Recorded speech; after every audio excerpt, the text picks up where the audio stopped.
Hello and welcome back to the show. I am currently in the Underworld with Chris and Ollie from Monuments. How you doing, guys? What's up, man? You guys are currently at the beginning of your European tour with Dead Letter Circus. Where are you guys off to and what venues are you looking forward to playing to the most?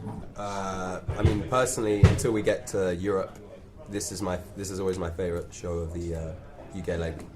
It's the Underworld. It's kind of 20 minutes from where I live. It's Camden. It's kind of home. So yeah, for me, until we get to showers. Yeah, for real. Until we get to Germany, I get to see my Euroblast family. Yeah, I personally don't have a preference. I suppose I'm from New York, so it doesn't really matter.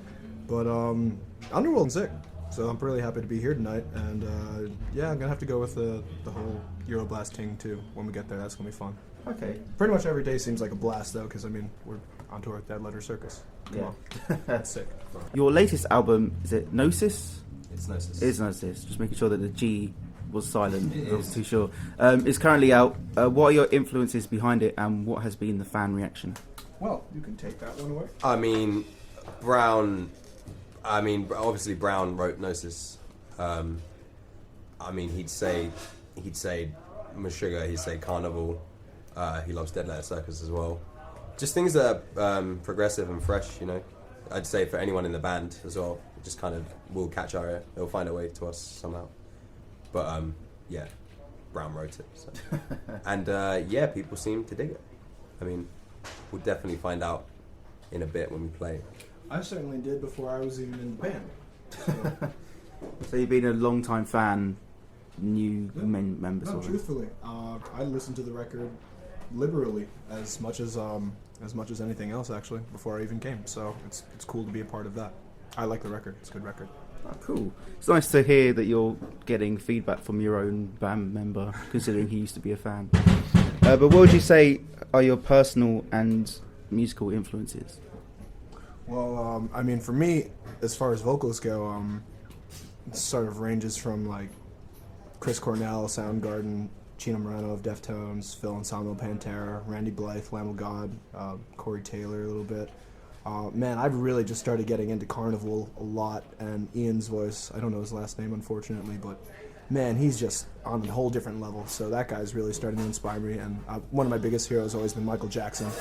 And I also play saxophone too, and like Coltrane, Charlie Parker, Kenny Garrett, guys like that inspire my horn playing. That's about the roundabout of my influences. Cool. What about you, Ollie? I mean, mine include all of those bands, plus,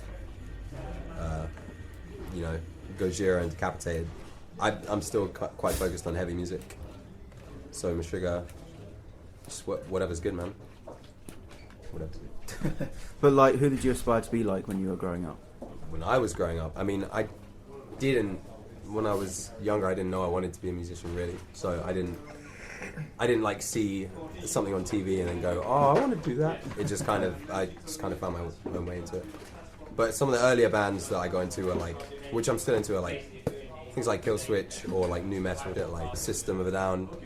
So stuff that's fun but still a bit heavy and just you know, easy to get into. Kind of like, I think that kind of thing's a gateway to a lot of people who are into heavy music. yeah, like especially when we were growing up, there's kind of like more Papa Roach, Linkin Park. Yeah, exactly. It's a bit more accessible, I guess, but it's still heavy. So Linkin Park, Korn, Slipknot, whatever. Yeah, that kind of thing. Cool. The good stuff. We've just had the summer. Unfortunately, it's now gone. What have you guys been up to during the summer, and what does the rest of the year have in tail for you guys? We played some great shows this summer.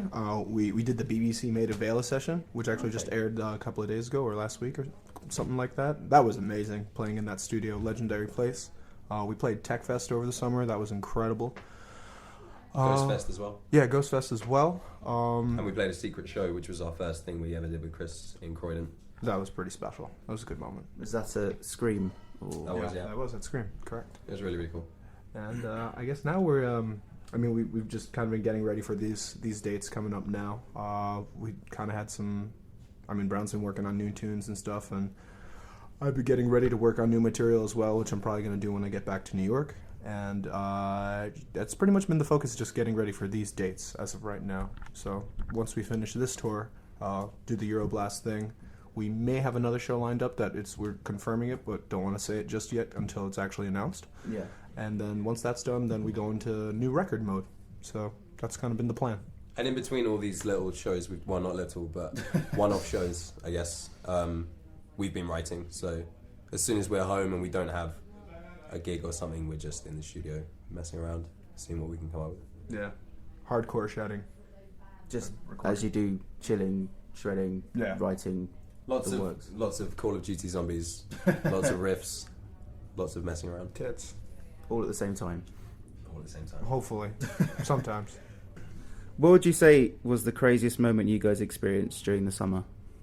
During the summer. We didn't even mess. This isn't the summer, but we didn't even mention Russia, dude. Oh, man.